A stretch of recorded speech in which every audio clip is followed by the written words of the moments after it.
الشیطان الرجیم بسم اللہ الرحمن الرحیم یا ایھا النبی حرض المؤمنین علی القتال ان یکن منکم 20 صابرون یغلبوا 200 وان یکن منکم 100 یغلبوا الفا من الذین کفروا بانہم قوم لا یفقہون الآن خفف اللہ عنکم وعلم ان فیکم ضعفا فان یکن منکم 100 صابرة یغلبوا 200 وَإِن يَكُن مِّنكُمْ أَلْفٌ يَغْلِبُوا أَلْفَيْنِ بِإِذْنِ اللَّهِ وَاللَّهُ مَعَ الصَّابِرِينَ مَا كَانَ لِنَبِيٍّ أَن يَكُونَ لَهُ أَسْرَىٰ حَتَّىٰ يُسْخِنَ فِي الْأَرْضِ تُرِيدُونَ عَرَضَ الدُّنْيَا وَاللَّهُ يُرِيدُ الْآخِرَةَ وَاللَّهُ عَزِيزٌ حَكِيمٌ لَوْلَا كِتَابٌ مِّنَ اللَّهِ سَبَقَ لَمَسَّكُمْ فِيمَا أَخَذْتُمْ عَذَابٌ عَظِيمٌ فَكُلُوا مِمَّا غَنِمْتُمْ حَلَالًا طَيِّبًا وَاتَّقُوا اللَّهَ إِنَّ اللَّهَ غَفُورٌ رَحِيمٌ صدق اللہ العظیم۔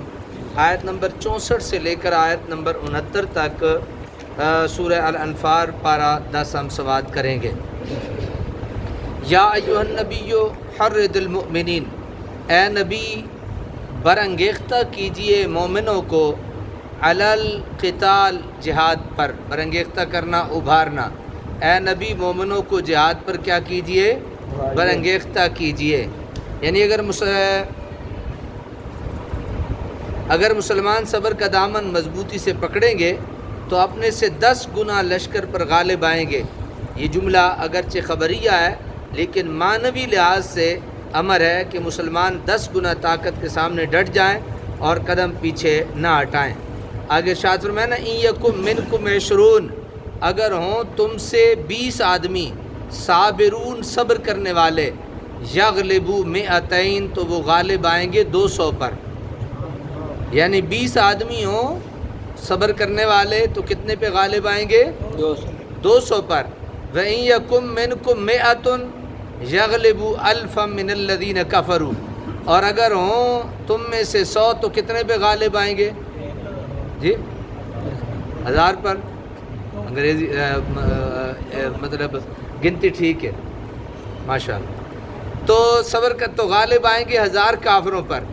بِأَنَّهُمْ قَوْمٌ لَا يَفْقَهُونَ، کیونکہ یہ کافر وہ لوگ ہیں جو کچھ نہیں سمجھتے، جو کچھ نہیں سمجھتے۔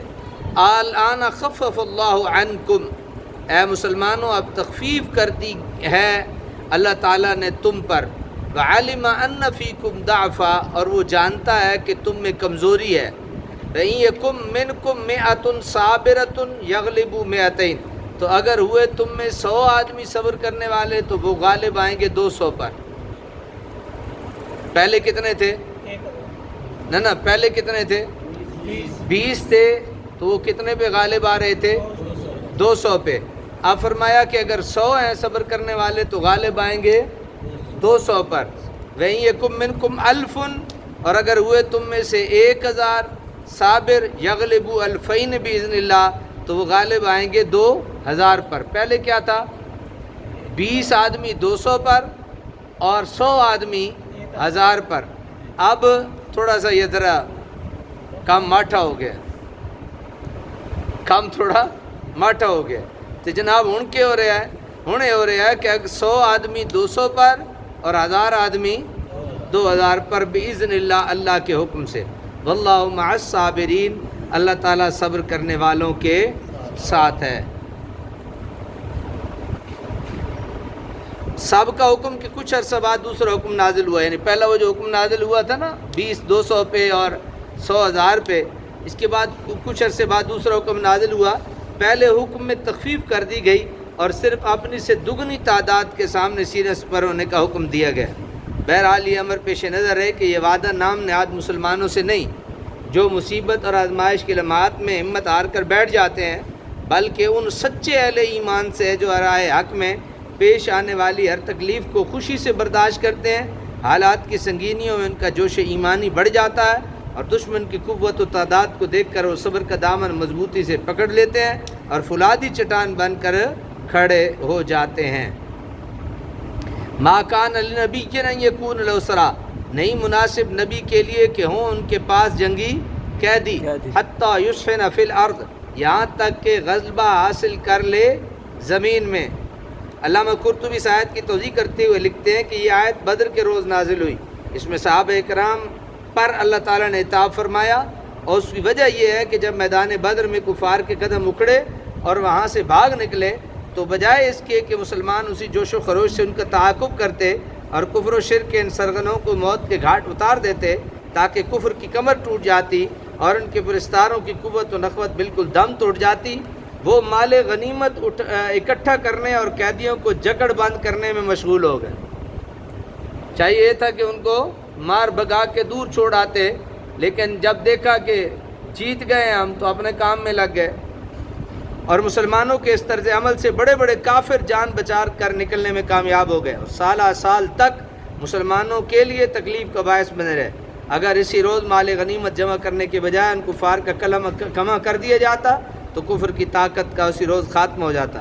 حضرات سعد بن معاذ، عمر بن خطاب، عبداللہ بن رواحہ رضی اللہ عنہ نے مسلمانوں کو غنیمت سمیٹتے ہوئے دیکھا تو ان بزرگواروں کو سخت ناگوار گزرا۔ علامہ قرطبی کی عبارت نقل کرنے میں اگرچہ طوالت ہے لیکن اس کے بغیر چارہ نہیں۔ فرماتے ہیں کہ یہ آیت بدر کے روز نازل ہوئی، اس میں اللہ تعالیٰ کی طرف سے صحابہ پر عتاب فرمایا جا رہا ہے۔ آیت کا مطلب یہ ہے کہ تمہارے لیے یہ مناسب نہ تھا کہ تم کفار کی قوت کو پوری طرح کچل دینے سے پہلے انہیں قیدی بناتے اور ان سے فدیہ وصول کرتے۔ تم دنیا کے سامان کا ارادہ رکھتے تھے، نبی اکرم صلی اللہ علیہ وسلم نے کفار کو قید کرنے کا حکم دیا اور نہ متاع دنیا کو کبھی لائق اعتنا سمجھا۔ یہ غلطی عام مجاہدین سے سرزد ہوئی، بس یہ عتاب انہی لوگوں پر ہے جنہوں نے فدیہ لینے کا مشورہ دیا۔ علامہ قرطبی آخر میں فرماتے ہیں اکثر مفسرین کا یہی قول ہے اور اس کے بغیر اس آیت کی کوئی تجزیہ درست نہیں ہے۔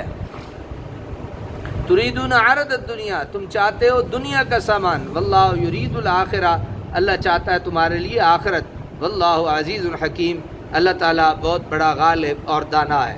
لولا کتاب من اللہ سبق لمسکم، اگر نہ ہوتا حکم الہی سے پہلے کہ خطائے اتحادی معاف ہے، لمسکم فیما اخذتم عذاب علیم، تو ضرور پہنچتی تمہیں بوجہ اس کے جو تم نے لیا ہے، کیا پہنچتی؟ بڑی سزا۔ تمہیں جو تم نے اکٹھا کیا نا مال شال، اس کی وجہ سے تمہیں بڑی سزا پہنچتی اگر اللہ تعالیٰ کو یہ حکم الہی سے پہلے یہ خطا والا سلسلہ نہ ہوتا۔ فَكُلُوا مِمَّا غَنِمْتُمْ، پس کھاؤ جو تم نے غنیمت حاصل کی، حلال طیبہ، حلال اور پاکیزہ، واتقوا اللہ، اور ڈرتے رہو اللہ تعالیٰ سے، ان اللہ غفور رحیم، یقیناً اللہ تعالیٰ بہت بخشنے والا اور رحم فرمانے والا ہے۔ اللہ تبارک و تعالیٰ عمل کی توفیق عطا فرمائے۔